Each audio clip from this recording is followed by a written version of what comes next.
तो चलिए एक सीन इमेजिन करते हैं, है ना। जगह है नैमिषारण्य जंगल, जो आज के उत्तर प्रदेश में है। हजारों ऋषि मुनि एक साथ बैठे हैं। माहौल बहुत शांत और पवित्र है, लेकिन सबके मन में एक ही बड़ा सवाल घूम रहा है। एक ऐसा सवाल जो मुझे लगता है आज भी हमें सोचने पर मजबूर कर देता है। जी। और ये सवाल कोई छोटा मोटा मतलब इंटेलेक्चुअल क्यूरियोसिटी वाला सवाल नहीं है। ये सीधा भगवान के साथ हमारे कनेक्शन की जड़ तक जाता है। सवाल ये है कि अगर भगवान, ईश्वर या वो परम शक्ति जो भी हम उसे कहें, अगर वो पूरी तरह से कंप्लीट है, सेल्फ सफिशिएंट है, उसे किसी चीज की जरूरत नहीं, तो फिर वो इस दुनिया की झंझटों में क्यों पड़ता है? एग्जैक्टली यही सवाल महर्षि शौनक ने सबकी तरफ से सूत जी से पूछा। उन्होंने कहा, भगवान, हम जानते हैं कि ईश्वर पूर्ण है, निराकार है, अजन्मा है, तो फिर वो बार बार इस धरती पर शरीर लेकर एक अवतार के रूप में क्यों आते हैं? तो आज हम श्रीमद् भागवत महापुराण के पहले स्कंद तीसरे अध्याय के आधार पर इसी गहरे सवाल के जवाब की तह तक जाने की कोशिश करेंगे। और ये सवाल इसलिए भी जरूरी है क्योंकि ये हमें सोचने पर मजबूर करता है कि भगवान का अवतार लेना क्या उनकी कोई मजबूरी है? क्या दुनिया इतनी बिगड़ जाती है कि उन्हें इंटरवेंशन करना ही पड़ता है, या फिर इसके पीछे कोई और ही वजह है जो जो हमारी समझ से परे है? सूत जी का जवाब यहीं से शुरू होता है और ये हमारे पूरे नजरिए को बदल सकता है। सूत जी का पहला ही पॉइंट एकदम क्लियर है। वो कहते हैं भगवान का अवतार किसी कर्म के बंधन या किसी मजबूरी का नतीजा नहीं है। वो हमारी तरह जन्म और मृत्यु के साइकिल में नहीं फंसे हैं। उनका आना तो बस उनकी अहेतु की कृपा है। अहेतु की कृपा, ये शब्द ही अपने आप में बहुत गहरा है। अहेतु की मतलब जिसका कोई हेतु या कारण ना हो, कॉजलेस मर्सी, बिना किसी वजह के होने वाली दया। स्रोतों में इसकी तुलना बहुत खूबसूरती से की गई है। जैसे सूरज रोशनी देने के लिए कोई शर्त नहीं रखता, वो बस देता है।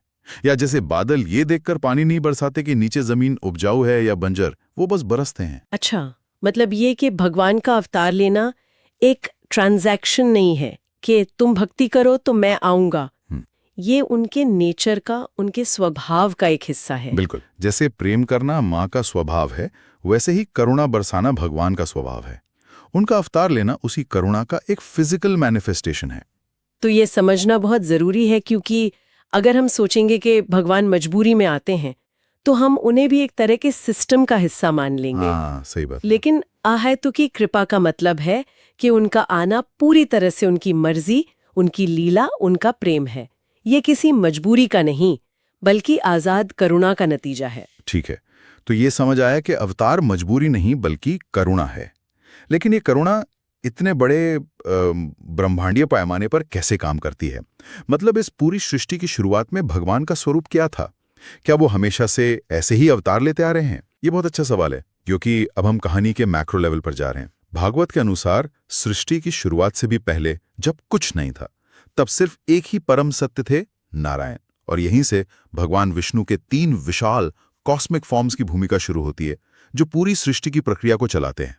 3 रूप, ये कौन कौन से हैं? तो सबसे पहले हैं कारणोदक्षाई विष्णु, जिन्हें महाविष्णु भी कहा जाता है। आप इन्हें कॉस्मिक सोर्स कह सकते हैं। कल्पना कीजिए एक अनंत कारण सागर की, कॉजल ओशन, जिसमें महाविष्णु शाइन कर रहे हैं। ओके, और फिर? यहां पर जो वर्णन है वो दिमाग को चकरा देता है। कहा गया है कि जब महाविष्णु सांस बाहर छोड़ते हैं तो उनके शरीर के हर रोमकूप से, हर पोर से एक एक ब्रह्मांड निकलता है, अनगिनत ब्रह्मांड। और जब वो सांस अंदर लेते हैं तो ये सारे ब्रह्मांड वापस उनमें समा जाते हैं। एक मिनट, मतलब हमारा पूरा यूनिवर्स, जिसमें अरबों गैलेक्सीज हैं, वो उनके शरीर के एक रोमोकूप से, एक सांस में पैदा हुआ। ये स्केल तो अनबिलीवेबल है। हमारा पूरा अस्तित्व उनकी एक सांस का हिस्सा है। यही तो, ये हमें हमारे अस्तित्व का सही पैमाना दिखाता है। ये है पहले विष्णु। अब दूसरा रूप है गर्भोदक्षाई विष्णु का। महाविष्णु से जो हर एक ब्रह्मांड निकलता है, उस हर ब्रह्मांड में गर्भोदक्षाई विष्णु प्रवेश करते हैं। वो उस यूनिवर्स के भीतर के कॉस्मिक ओशन में लेटते हैं। और ब्रह्मा जी का जन्म यहीं से होता है ना? मैंने सुना है कि उनकी नाभि से एक कमल निकलता है। सही। इन्हीं गर्भोदक्षाई विष्णु की नाभि से एक कमल का फूल खिलता है और उस पर ब्रह्मा जी प्रकट होते हैं। फिर ब्रह्मा जी उस ब्रह्मांड के अंदर ग्रहों, सितारों और अलग अलग तरह के जीवों की रचना करते हैं। तो महाविष्णु ने ब्रह्मांड बनाया और गर्भोदक्षाई विष्णु ने उस ब्रह्मांड के अंदर जीवन की रचना का आधार तैयार किया। और तीसरा रूप सबसे सूक्ष्म और सबसे पर्सनल है। वो है क्षीरोदकशायी विष्णु। ये हर ब्रह्मांड के पालक हैं और यही वो परमात्मा हैं जो हर जीव के हृदय में, हर कण कण में मौजूद हैं। जब हम कहते हैं कि ईश्वर हमारे अंदर हैं, तो हम इन्हीं क्षीरोदकशायी विष्णु की बात कर रहे होते हैं। वाह, तो ये एक पूरी हायरार्की है। एक तरफ वो इतने विशाल है कि पूरा ब्रह्मांड उनकी एक सांस है, और दूसरी तरफ वो इतने सूक्ष्म है कि हमारे दिल में भी बसे हैं, ट्रांसेंडेंट भी और इमिनेंट भी। आपने एकदम सही पकड़ा। वो हमसे परे भी हैं और हमारे भीतर भी। इसी विशाल कॉस्मिक बैकग्राउंड के साथ सूत जी अब उन अवतारों की कहानी सुनाते हैं जिन्हें लीलावतार कहा जाता है। ये अवतार इसी दुनिया में हमारे बीच आते हैं। चलिए कुछ प्रमुख अवतारों पर बात करते हैं। मुझे लगता है कि सबको एक एक करके गिनाने से बेहतर होगा कि हम कुछ चुनिंदा अवतारों के पीछे छिपे गहरे संदेश को समझने की कोशिश करें। शुरुआत कहाँ से होती है? लेकिन ज्ञान में वो बड़े बड़े ऋषियों से भी आगे थे। हाँ, और उनकी कहानी में जो सबसे दिलचस्प बात लगती है वो ये है कि उन्होंने अपने पिता ब्रह्मा की बात नहीं मानी थी। ब्रह्मा चाहते थे कि वो सृष्टि के काम में लगे, पर उन्होंने मना कर दिया। बिल्कुल, और ये बहुत बड़ा संदेश देता है। उनका लक्ष्य सिर्फ और सिर्फ भगवान की शुद्ध भक्ति थी। उन्होंने दिखाया कि ज्ञान और वैराग्य उम्र के मोहताज नहीं होते, और कभी-कभी आध्यात्मिक लक्ष्य के लिए सांसारिक कर्तव्यों को भी पीछे छोड़ना पड़ सकता है। सच्ची भक्ति किसी भी आलय से ऊपर है। ठीक है, अब एक ऐसे अवतार की बात करते हैं जो दिखाता है कि भगवान सिर्फ आध्यात्मिक ही नहीं बल्कि इस फिजिकल वर्ल्ड के भी रक्षक हैं। मेरा मतलब है वराह अवतार। उसकी कहानी क्या है? कहानी बहुत दमदार है। हिरण्याक्ष नाम का एक असुर था जो बहुत शक्तिशाली हो गया था। उसने पूरी पृथ्वी को ही अपने बल से उठाकर ब्रह्मांड के सबसे गहरे हिस्से रसातल के जल में डुबो दिया। यानी एक तरह से इसने पूरी दुनिया को किडनैप कर लिया, कह सकते हैं। तब भगवान विष्णु ने एक विशालकाय जंगली सुअर यानी वराह का रूप लिया। उनका शरीर पर्वत जैसा विशाल था और आवाज बादलों की गर्जना जैसी। उन्होंने उस कॉस्मिक ओशन में डुबकी लगाई, हिरण्याक्ष का वध किया और पृथ्वी को अपनी दाढ़ों पर सुरक्षित उठाकर वापस उसकी कक्षा में स्थापित कर दिया। ये अवतार मुझे हमेशा फैसिनेट करता है। ये सिर्फ एक राक्षस को मारने की कहानी नहीं है, ये दिखाता है कि भगवान इस धरती, इस प्रकृति की भी परवाह करते हैं। जब भी सृष्टि का संतुलन बिगड़ता है वो उसे ठीक करने के लिए आते हैं। ये एक तरह का इकोलॉजिकल मैसेज भी है। बिल्कुल, ये दिखाता है कि आध्यात्मिकता का मतलब दुनिया से भागना नहीं बल्कि दुनिया को बचाना भी है। अब एक और अनोखे अवतार की बात करते हैं, दत्तात्रेय अवतार। इनकी कहानी तो और भी क्रांतिकारी है। हाँ, इनके बारे में कहा जाता है कि इनकी 24 गुरु थे। ये कैसे संभव है? यही तो उनका संदेश है। दत्तात्रेय ने सिखाया कि अगर हमारे अंदर सीखने की विनम्रता और दृष्टि हो तो पूरा संसार ही हमारा गुरु बन सकता है। उन्होंने पृथ्वी से धैर्य और क्षमा सीखी, पानी से सीखा कि हमेशा पवित्र और निर्मल रहना चाहिए, हवा से सीखा कि कहीं भी आसक्त नहीं होना चाहिए, बस बहते रहना है। मतलब उन्होंने मधुमक्खी, कबूतर, अजगर सबसे कुछ ना कुछ सीखा। ये तो आज के लाइफ लॉन्ग लर्निंग के कॉन्सेप्ट जैसा है। बिल्कुल। ज्ञान किसी एक किताब या गुरु तक सीमित नहीं है, वो हर जगह बिखरा पड़ा है, बस हमें उसे देखने वाली आंखें चाहिए। एकदम सही। ये अवतार हमें शिष्य बनने की कला सिखाता है। ये अहंकार को तोड़ने का सबसे बड़ा पाठ है। उन्होंने दिखाया कि ज्ञान के लिए किसी डिग्री या पदवी की जरूरत नहीं, सिर्फ एक खुली हुई चेतना की जरूरत है। इन कहानियों से ये तो साफ है कि हर अवतार का एक खास मकसद, एक खास संदेश है। लेकिन क्या इन अवतारों की कोई गिनती है? क्या कोई फिक्स्ड लिस्ट है? यहीं पर सूत जी एक बहुत ही महत्वपूर्ण श्लोक कहते हैं, अवताराः असंख्येयाः हरेः। जिसका मतलब है भगवान हरि के अवतार असंख्य हैं। हाँ, अनकाउंटेबल।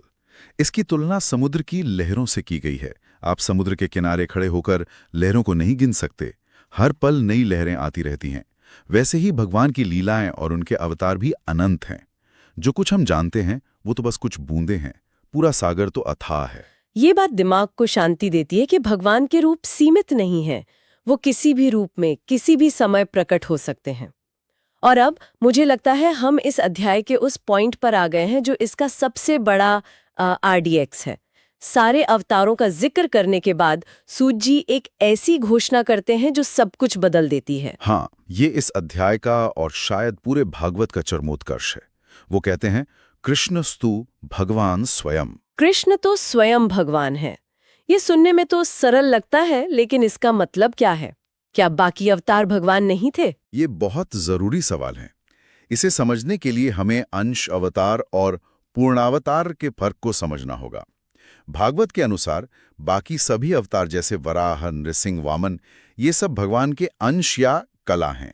वो किसी खास काम को पूरा करने के लिए आते हैं। जैसे आग से एक चिंगारी निकलती है, वो भी आग ही है, लेकिन पूरी आग नहीं। ओके, तो वो भगवान की शक्तियों के स्पेसिफिक मैनिफेस्टेशंस हैं जो एक पर्टिकुलर पर्पस के लिए आते हैं। तो फिर श्री कृष्ण को अलग क्यों रखा गया? क्योंकि श्री कृष्ण को पूर्णावतार कहा गया है। वो चिंगारी नहीं, बल्कि स्वयं वो अग्नि हैं जिससे सारी चिंगारियां निकलती हैं। वो सभी अवतारों के स्रोत हैं, सोर्स हैं। वो किसी एक काम के लिए नहीं आए, बल्कि उनकी पूरी लीला ही प्रेम, आनंद और माधुर्य का एक उत्सव है। वो धर्म की स्थापना भी करते हैं, लेकिन उनका असली उद्देश्य भक्तों के साथ प्रेम का आदान प्रदान करना है। को देखते हैं तो हम सीधे सोर्स को ही देख रहे होते हैं। उनमें भगवान की सारी कलाएं, सारी शक्तियां और सारा ऐश्वर्य एक साथ प्रकट होता है। इसलिए कृष्णस्तु भगवान स्वयं। बिल्कुल, ये स्टेटमेंट उन्हें बाकी सभी अवतारों से एक अलग सर्वोच्च स्थान पर रखता है। ये भागवत का केंद्रीय संदेश है कि प्रेम और भक्ति का मार्ग ही परमात्मा तक पहुंचने का सबसे सहज और आनंदपूर्ण रास्ता है, और श्री कृष्ण उसी प्रेम के साकार रूप हैं। तो अगर हम इस पूरी चर्चा को समेटें तो हम कहाँ पहुंचते हैं? हमने एक सवाल से शुरू किया था कि भगवान अवतार क्यों लेते हैं, और हमें जवाब मिला कि वो किसी मजबूरी में नहीं, बल्कि अपनी असीम करुणा के कारण आते हैं। फिर हमने देखा कि वो कितने विशाल हैं, पूरे ब्रह्मांड को अपनी सांस में समेटे हुए, और साथ ही हमारे हृदय में भी मौजूद हैं। और उनके असंख्य अवतारों में से हर एक हमें जीवन का एक नया पाठ सिखाता है। कभी सृष्टि को बचाने का, कभी विनम्रता का, तो कभी भक्ति का, और अंत में ये सब आकर श्री कृष्ण पर केंद्रित हो जाता है, जो इन सभी अवतारों के मूल स्रोत हैं, स्वयं पूर्ण परमात्मा। सही कहा। इस अध्याय का सार यही है कि हमें निराश होने की जरूरत नहीं है। भगवान बहुत दूर किसी सातवें आसमान पर नहीं है, वो हमारे साथ हैं, हमारे अंदर हैं। और जब भी दुनिया में अंधकार बहुत बढ़ जाता है, जब धर्म और मानवता पर संकट आता है, तो वो प्रकाश के रूप में प्रकट होते हैं। यही आशा इस अध्याय को श्रीमद् भागवत का हृदय बनाती है। ये विश्वास कि हम अकेले नहीं हैं और मदद हमेशा मौजूद है, चाहे वो किसी बाहरी रूप में आए या हमारे अंदर की आवाज के रूप में। स्रोत हमें यही बताते हैं कि ईश्वर हर जीव के हृदय में बसते हैं और संकट में प्रकट होते हैं। इस पर थोड़ा और सोचा जा सकता है। आज के आधुनिक समय में हम अक्सर किसी चमत्कार या किसी बाहरी शक्ति के आने का इंतजार करते हैं। हाँ, एक मसीहा का इंतजार। बिल्कुल, लेकिन क्या ये दिव्य उपस्थिति हमेशा किसी बाहरी रूप में ही आए? क्या ऐसा नहीं हो सकता कि वो हमारे समाज में या हमारे अपने अंदर ही प्रकट हो? इस पर विचार किया जा सकता है कि आज के समय में उस दिव्य शक्ति को किसी बाहरी अवतार के रूप में देखने के बजाय क्या हम उसे अपने भीतर जागृत होने वाली चेतना, करुणा या मुश्किल समय में दिखाए गए असाधारण साहस